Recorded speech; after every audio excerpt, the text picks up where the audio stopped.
e a gente fecha essa série hoje com o candidato do PMDB, Murilo Júnior. Candidato, bom dia, prazer em recebê-lo. Mais uma vez, muito obrigado pelo fato de ter aceitado o nosso convite. E eu vou lhe deixar à vontade para suas apresentações, assim como nós fizemos naqueles que lhe antecederam essa semana. Bom dia, Wanderson. Mais próximo, por favor, Murilo. Bom dia, Wanderson. Bom dia a todos os ouvintes da Natividade FM. Bom dia a todos os amigos e amigas de Natividade. É um prazer enorme estar aqui hoje, falando de nossas propostas, falando da nossa candidatura. E temos andado pela cidade, de casa em casa, conversando com os eleitores, escutando os eleitores a respeito dos problemas que Natividade vive e propondo as nossas soluções. Hoje é mais um passo nessa caminhada que esperamos seja vitoriosa. Murilo, você é filho de família política, você vem de um berço político. Foram pessoas que, de certa maneira, ajudaram a construir o município de Natividade. Entretanto, você, anteriormente, nunca tinha surfado na vida política, pessoalmente, diretamente. Por que colocar o seu nome em consulta popular? Wanderson, eu nasci dentro da política, né? Acompanhei nas primeiras eleições do meu pai, eu era criança, acompanhava ele nos comícios e sem nenhuma participação além da presença física. Com o passar do tempo, eu continuei acompanhando ele e ajudando a elaborar os programas de governo, participando das campanhas, e o candidato era ele. Ele foi prefeito 2 vezes, o meu primo, Dr. Márcio, foi prefeito 2 vezes, o meu avô já tinha sido prefeito 1 vez. E enquanto isso, eu fui fazer faculdade, fiz administração de empresa, fui me especializar, fiz matemática financeira aplicada na Fundação Getúlio Vargas, trabalhei aqui em Natividade com meu pai, trabalhei em Niterói, ou seja, foi um período em que eu estava correndo atrás da minha vida e, de certa forma, me preparando para quê? Tanto para a minha vida particular, quanto para futuramente uma vida pública. Então, as pessoas até me perguntam realmente, por que você não foi candidato antes? Porque eu acho que o candidato tem que estar preparado, não só para ganhar a eleição, mas como principalmente para governar na atividade. Essa preparação, ela não é do dia para a noite. Exige experiência, exige contatos, exige estudos, exige pesquisa. Eu hoje me sinto preparado para, vencendo a eleição, fazer um bom governo em atividade e atacar esses problemas que afligem tanto a nossa população. Esse é o motivo de eu ser candidato hoje. Uhum. Candidato, na sua ótica, quais seriam os principais pontos a serem atacados em Natividade? Quais seriam as principais deficiências do município que o senhor enxerga nesse momento? Wanderson, primeiramente, vai ser preciso reorganizar as finanças da prefeitura. Não dá para você fazer nada sem estar com as finanças em dia, sem estar com o pagamento em dia. E para isso nós precisaremos fazer cortes de alguns desperdícios que nós já identificamos e vamos identificar caso vençamos as eleições. Historicamente, o município de Natividade tem um problema crônico, que é o desemprego, principalmente entre os jovens. Isso a minha vida inteira, as pessoas já escutaram vários prefeitos falando que tem que trazer empresa para a Natividade, que tem que criar um parque industrial. Para quê? Para gerar emprego. Esse é um problema crônico da região. Ao longo dos anos, nós começamos a perceber que o principal problema de Natividade, assim como da região, passou a ser a questão da saúde. Além desses 2 pontos, o desemprego e a saúde, nós temos um problema aqui que nunca pode ser menosprezado, que é a educação. Então, nós temos aí 3 pilares que precisam ser construídos para que os outros pontos possam avançar. A saúde. Porque sem saúde a pessoa não consegue trabalhar, a criança não consegue estudar. É o hoje, é o que trata do sofrimento das pessoas. E a pessoa, quando está com sofrimento, quando está sentindo dor, não consegue pensar em mais nada, além de amenizar aquele sofrimento. O segundo ponto é a educação, que cuida do futuro das crianças, do futuro dos jovens, que amanhã ou depois vão precisar ter uma capacitação e se formar como cidadãos. E o terceiro ponto principal é a questão do emprego. Porque sem o emprego, um pai de família não consegue dar sustento à sua família, acaba afetando o desenvolvimento da criança, afeta a educação da criança, acaba afetando até a saúde da criança por questões nutricionais. Então, esses 3 pilares são básicos que precisam ser enfrentados assim, imediatamente, com prioridade absoluta. E E, a partir desses 3 pilares, a gente consegue avançar nos outros pontos da administração pública. Candidato, esses 3 pilares que o senhor cita, o senhor há de convir que é uma espécie de clichê que a gente já ouve de outros candidatos. Eu já ouvi diversos outros candidatos falando a mesma coisa, entretanto, o problema continua. O que leva a crer, o que o senhor, a partir de que momento o senhor acha que vai fazer diferente? Bom, na saúde, nós temos um plano de... Você tem 2 pontos da saúde. Você tem a atenção básica, que é a responsabilidade da Secretaria de Saúde, e tem o Hospital de Natividade, que é uma entidade filantrópica, certo? Mas que é a responsabilidade da Prefeitura como gestor do sistema de saúde municipal. O hospital, como todos os hospitais de pequeno porte, vem sofrendo há anos com a defasagem, por exemplo, da tabela do SUS. Os hospitais passam a ser deficitários. A Prefeitura precisa ajudar mais o Hospital de Natividade.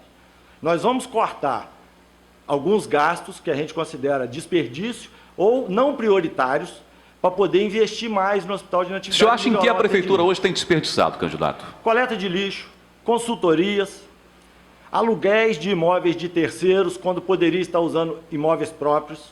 Esses 3 são os principais pontos. As licitações, por exemplo, a licitação ela pode ser muito bem feita, pode ser legalmente correta, mas ela pode estar com preço superfaturado. Então, ela é uma licitação que está desperdiçando dinheiro público. Então, isso precisa ser combatido. Esses desperdícios, basicamente, são esses. Perfeito. O senhor há de convir que o país está passando por um momento de crise seríssimo, talvez sem precedentes na história. O estado do Rio, idem, e Natividade também a reboque de tudo isso.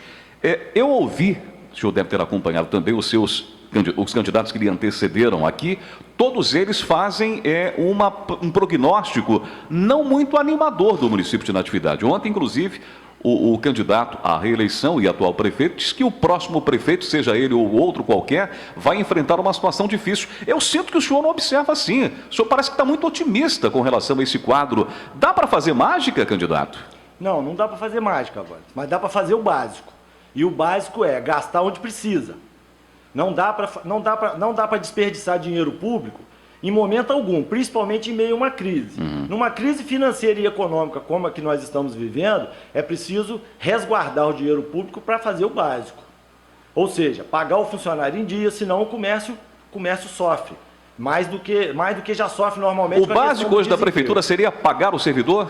Não, o básico hoje da Prefeitura... Qual seria o seu ponto principal? Eu, eventualmente, vencendo uma eleição, o ponto que eu vou atacar vai ser o meu ponto número 1. Primeiro mês de governo, colocar o salário em dia. Então, esta é a sua prioridade, zero. Não dá para você, lógico, não existe uma única prioridade. Você não pode simplesmente deixar a saúde, deixar as pessoas sem atendimento na saúde, deixar as crianças sem aula, em detrimento de qualquer outra prioridade. Mas, colocar o salário em dia, você não pode pensar em investir devendo funcionário. Então, a prioridade é colocar o salário em dia. Na medida do possível, começar a resgatar a dívida da Prefeitura com os funcionários públicos municipais, que são as perdas salariais que existem. Os professores estão com perdas salariais, referentes ao IPCA de 2015, que foi de 10,65%, e o acordo que foi feito após a greve foi 3,24%. Esse ano ainda vai acumular mais perda salarial até o final do ano. O restante do funcionalismo está com uma perda salarial em torno de 20%. Até o final do ano vai se acumular mais alguma coisa, 5%, 6%. Então é preciso um planejamento para começar a resgatar essa dívida da Prefeitura com funcionalismo. Senão é uma coisa injusta. Então a Prefeitura não pode pensar em investir sem pagar suas dívidas, com funcionalismo, com a saúde do município, com a educação do município. O senhor acha que sobra ainda? Olha, Wanderson, espero que sim. Sobrar para que você possa fazer os investimentos. Eu tenho uma meta. Eu digo, candidato, perdoe, porque eu tenho ouvido as propostas de todos os candidatos. As propostas do senhor são as mais arrojadas. Sim. O senhor promete construir casa, promete fazer isso. É possível, candidato? É possível. Aliás, alguém até me disse: esse menino é um sonhador. Não sou um sonhador. As propostas, se você olhar as propostas do plano de governo, A construção das casas, por exemplo, nós vamos buscar recursos no governo federal e no governo do estado. Mas estão falidos, candidato. O governo federal não está paralisando os projetos. O governo do estado paralisou todos os projetos. Mas, Osmanderson, nós estamos falando de um governo que vai começar em 2017 e vai até 2020. A economia nacional esse ano, que tinha uma previsão de queda de 1,9, já caiu para 1,10. A previsão do PIB para 2017 já é positivo, em torno de 1,3%. A economia brasileira, o Brasil não faliu. O Brasil teve um baque, uma queda numa crise que é cíclica, entendeu? Uma crise que começou em 2008 nos Estados Unidos e que o Brasil não fez o dever de casa, continuou gastando, incentivando o crédito, uma hora a conta chega e o governo está pagando essa conta. Perfeito. À medida que a economia voltar a se aquecer, a arrecadação começa a se recuperar. O estado do Rio de Janeiro, por exemplo, com a melhora na arrecadação, a melhora no preço do petróleo, com o aumento da produção da Petrobras, com a abertura dos campos do pré-sal para outras empresas, a arrecadação do estado do Rio já tem uma perspectiva de melhora. A do governo federal, idem. Quando destravar o crédito, a economia vai voltar a crescer, a arrecadação vai aumentar e a prefeitura vai conseguir melhorar suas finanças. A crise, na verdade, é uma grande oportunidade para que você coloque a prefeitura nos eixos. E quando a economia melhorar, os investimentos sairão. O senhor acredita, então, em melhoria no quadro financeiro do país? Acredito a partir de 2017 e substancialmente a partir de 2018. Então, quer dizer, o próximo prefeito, na perspectiva do senhor, vai ter um quadro mais favorável, talvez? Menos desfavorável, vamos dizer assim. O senhor prevê, então, enquanto candidato e enquanto profissional também da área, que a partir de 2017 nós comecemos a ter um quadro um pouco mais tranquilo no país? Sim, começamos a respirar. A economia melhorando a partir agora do segundo semestre de 2016, vai haver uma pequena melhora na arrecadação no início de 2017. A economia se aquecendo, a economia voltando a crescer no início de 2017, no segundo semestre de 2017 já melhora. Os nossos royalties já tiveram um aumento, a arrecadação do royalties já teve um aumento. O repasse do Fundeb já teve um pequeno aumento agora no mês de agosto. A situação começa a melhorar. Agora, o Chico até publicou num jornal o quadro de dívidas da prefeitura. Essas dívidas precisam ser pagas, não adianta querer fugir disso. Vamos renegociar. A prefeitura hoje está no calque, o que impede o recebimento de convênios. Ontem mesmo à noite eu consultei, está no calque ainda. Está no calque, parece que Receita Federal e Previdência. Então, impede a chegada de investimentos do governo federal, impede também do governo estadual, se estivesse fazendo, não está. Mas a do governo federal, nós temos quase 8 milhões de convênios em inatividade, a maioria parado. Isso gera 400 empregos, isso gera arrecadação para a prefeitura. Então, é preciso cuidar desse básico, botar as finanças da prefeitura em dia para receber esses investimentos. O senhor falou a questão da habitação. Eu vou fazer um questionamento ao senhor. O senhor falou, um dos seus planos, né, de governo, o senhor fala em construir 200 casas populares, né, parece que alguns loteamentos populares, etc. e tal. Entretanto, né, o seu partido já ocupou a Secretaria de Habitação em governos passados, aqui no município e também a nível municipal. E sequer um tijolo foi colocado na cidade. Como é que o senhor pretende modificar esse quadro com o mesmo grupo? Sim, não é o mesmo grupo. A Secretaria Estadual de Habitação, nós encaminhamos um projeto para a Secretaria Estadual de Habitação na época, que previa a construção de 250 casas no Pedro Gomes. É na área onde foi a antiga Escola Fazenda. Aquela área tem 40.650 metros quadrados. Sim. Esse projeto de 250 casas populares não foi aprovado por detalhes. Nós vamos retomar. A verdade é a seguinte, Wanderson, não dá para você deixar um projeto do vulto de 200 casas populares para o seu secretário municipal de habitação tocar junto ao secretário estadual de habitação. Isso o projeto dessa magnitude é para o prefeito sentar com o governador e resolver. É para o prefeito sentar, como eu já estive com o ministro Moreira Franco, e passar o problema para ele. Olha, existe um déficit habitacional em atividade, nós temos uma área de fácil acesso, uma área que a prefeitura vai gastar pouco para fazer estrutura, porque é uma área toda de várzea, tá certo? E nós precisamos levar esse projeto para a atividade. Isso é projeto de prefeito para governador, de prefeito para ministro. Não pode deixar isso para o secretário municipal. E eu acho que foi por isso que nós perdemos esse projeto das 250 casas. O senhor acha que o prefeito, então, deve assumir a rédea dessa negociação, Sim, né? com certeza. Um outro assunto que o prefeito deve assumir a rédea, eu, como secretário de Desenvolvimento Econômico, tentei, dentro dos meus limites, não sei se você sabe, Natividade possui um enorme potencial para a exploração de rochas ornamentais, granito, ignice e também mármore. Eu fiz um levantamento e identificamos 82 pedreiras em Natividade, todas inativas, de granito e gneiss. Para ativar essas pedreiras é preciso uma ação forte do prefeito. O secretário sozinho não consegue, porque o prefeito tem que ir no INEA e negociar um ataque com o INEA, um termo de ajustamento de conduta. Depois o prefeito precisa chamar as empresas que têm essas licenças de pesquisa e convocar essas empresas a ativarem essas pedreiras, porque nós precisamos gerar emprego, nós precisamos gerar recursos para a prefeitura, arrecadação de impostos. Se essas empresas de fora, a maioria de Cachoeira de Itapemirim, não quiserem ativar as pedreiras, o prefeito precisa ir no Departamento Nacional de Pesquisa Mineral e articular politicamente a cassação do registro dessas empresas e oferecer para os empresários daqui, para os empreendedores daqui, ou para quem quiser explorar esse recurso. Então, essa é a experiência própria. O secretário, muitas vezes, não tem força política para desenvolver alguns projetos que a Natividade precisa. O prefeito tem que assumir a responsabilidade. Candidato, o senhor chegou a fazer parte por algum tempo no governo passado. Sim. Por que a sua saída? Porque houve um rompimento, não? Olha, Wander, Ou foi um afastamento? rompimento político é natural que aconteça à medida que você sai. O senhor não acha que, de certa maneira, o senhor participou do governo passado também, não? Sim, participei. Sim. Participei durante um ano durante um ano e meio, mais ou menos. E houve um rompimento político por não concordar com os rumos do governo.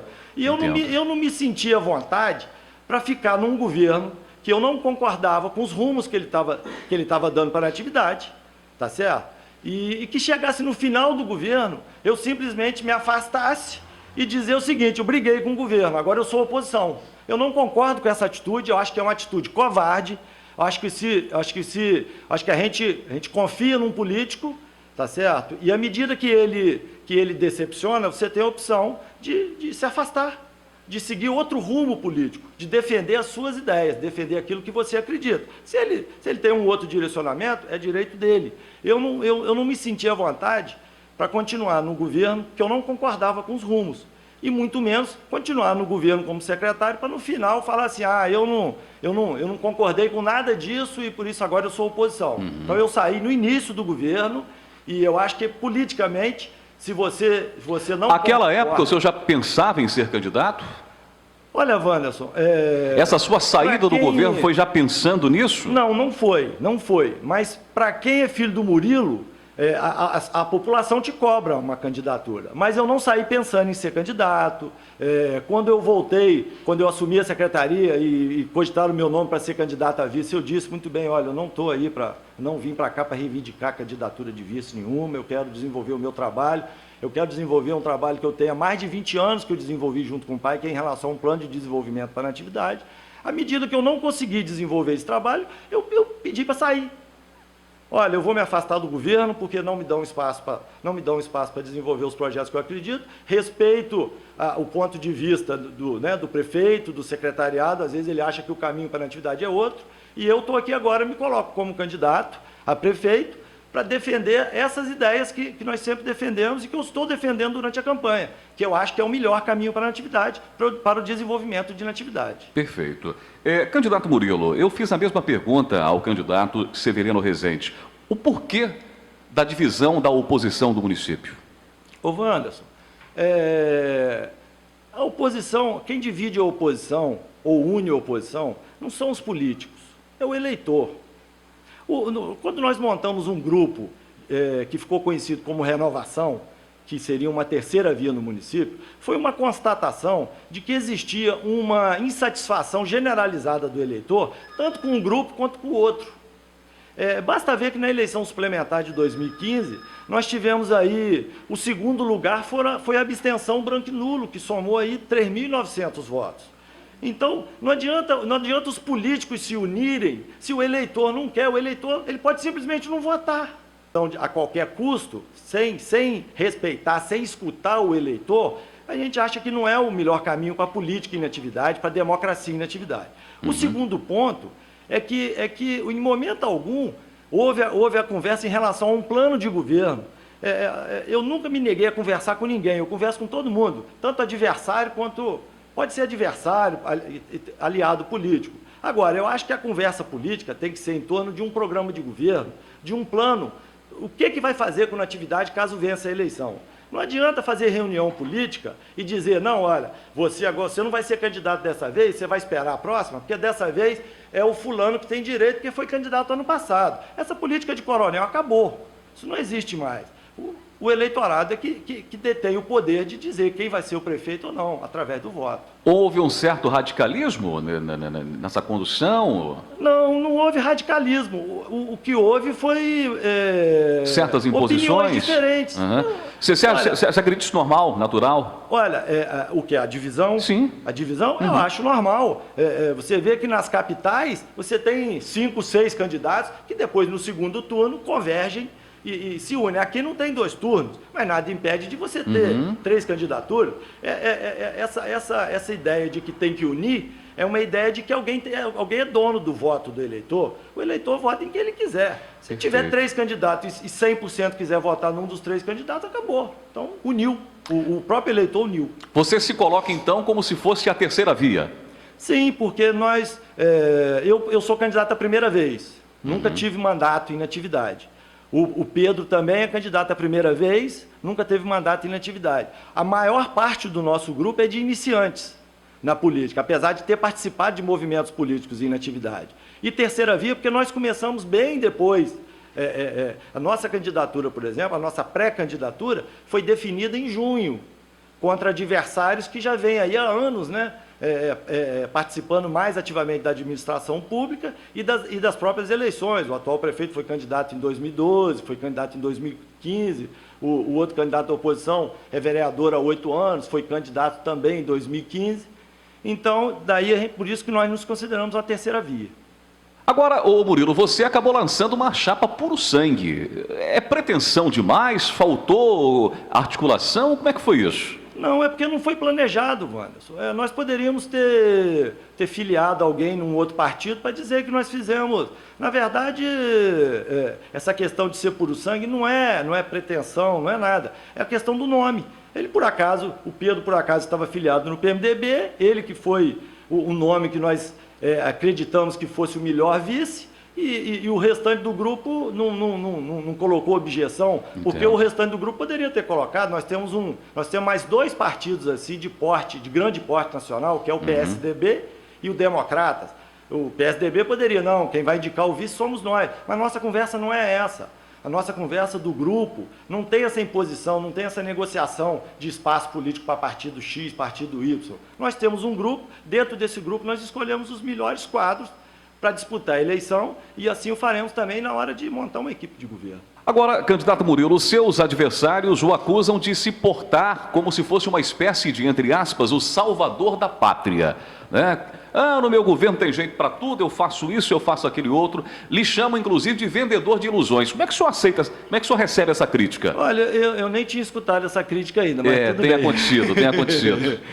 Olha, Wander, eu não sou vendedor de ilusão. O que eu estou propondo no meu programa de governo são ações que já foram realizadas em atividade em outras épocas, em que a arrecadação era, às vezes, 10 vezes menor. E que simplesmente paralisou. A grande pergunta que eu faço para muita gente é: onde estão indo os recursos próprios da prefeitura? Prefeitura que passou a arrecadar mais de 5 milhões há um tempo atrás, agora com a crise caiu aí uns 30%, que é a média do que caiu. A gente entende a queda na arrecadação, mas ainda assim arrecada 7 vezes mais do que se arrecadava anos atrás e que na atividade a prefeitura conseguia cumprir as suas funções. Sim, mas os compromissos eram outros também, bem menores talvez, né? Olha, Wander, os problemas sempre existiram. Sim. E os compromissos também. A arrecadação que era menor. Você não menor. acha que hoje a arrecadação do município, o que arrecada, não está muito engessado, muito comprometido com certas questões, não, Murilo? Olha, está comprometido com as questões da saúde, com as questões da educação. E que tem que investir mesmo, a prioridade tem que ser essa. Então, que coloque a saúde para funcionar. O dinheiro tem que ser todo gasto na saúde e educação. Então, vamos colocar saúde e educação para funcionar. E vamos buscar recursos, por exemplo, no governo federal, através de emendas e outros projetos, para os outros investimentos, em obras de infraestrutura, em projetos esportivos. A questão, por exemplo, do desenvolvimento econômico, Wanda, a prefeitura não gasta quase nada. A construção de um parque industrial, por exemplo, vai exigir obras de infraestrutura. Você pede uma emenda e direciona para ali. Que as obras de infraestrutura são ruas, iluminação pública, rede de esgoto, licenciamento ambiental. É um investimento normal para uma cidade crescer. Você acha que mesmo com esse poder de investimento curto, restrito da prefeitura, dá para fazer? Tem que aumentar esse poder de investimento da prefeitura. Mas com recursos próprios a gente sabe que é muito difícil. É muito difícil, mas não é impossível, Wanderson. Quando eu traço uma meta de economizar 200 mil por mês, esse 200 mil por mês, se a prefeitura não tivesse dívida, ele poderia ser usado para investimento. E eu conversei com vários especialistas em finanças públicas, e inclusive com alguns, com ex-secretário de Fazenda de Inatividade, com ex-funcionários da Tesouraria, e a minha pergunta foi a seguinte: olha, 200 mil por mês representa de 5% a 7% da arrecadação do município. Eu estou sonhando em propor essa economia, e a resposta foi a seguinte: não, isso é tranquilo, até 10% você economiza com facilidade. Então, sem reduzir a qualidade do serviço prestado? Não, aumentando a qualidade do serviço prestado. Você acha então que reduzindo 200 mil, mesmo reduzindo 200 mil por mês, você consegue melhorar o atendimento? Sim, acho que sim. A coleta de lixo, por exemplo, eu acho que é um gasto desnecessário. Ô, Wanderson, a coleta de lixo de São Gonçalo, por exemplo, tem um custo de R$ 4,00 por habitante. A nossa coleta de lixo no governo anterior era de 22 a 23, atualmente é de 12,60. Mesmo que a nossa região apresente particularidades que sejam diferentes de São Gonçalo, por causa da concentração, da densidade demográfica, eu acho que dá para economizar muito na coleta de lixo. Eu não vejo, por exemplo, necessidade de tanta gente de fora trabalhando na prefeitura e carro indo buscar secretário no Rio, indo buscar em Campos. Não vejo necessidade, eu acho que isso é um gasto desnecessário. Existem pessoas capacitadas fora de inatividade para ajudar, para montar projeto, vamos trazer, mas no período de crise tem que ser feito com muito cuidado, porque a prioridade tem que ser a saúde, a educação, o funcionalismo público, o salário deles reajustado pelos índices que eles têm direito.